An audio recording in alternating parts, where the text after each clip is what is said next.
যে ব্যক্তি কালিমা পড়ার আগে কোন মেয়ের সাথে আছে, আগদের আগে সে 24 ঘন্টা জেনার একটা বিশাল বড় বস্তা কাঁধে নিয়ে ঘুরতেছে।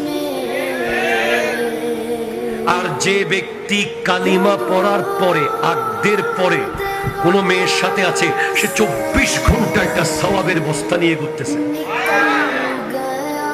আগদের আগে কোন মেয়ের সাথে ফোনে কথা বলা জেনা, প্রেমের নিয়তে তার দিকে তাকানো জেনা, তার পাশে বসা জেনা, তাকে নিয়ে ভাবা জেনা, তার সাথে কথা বলা জেনা, তার জন্য গিফট পাঠানো জেনা, তাকে সেহরিতে ডেকে দেওয়া জেনা।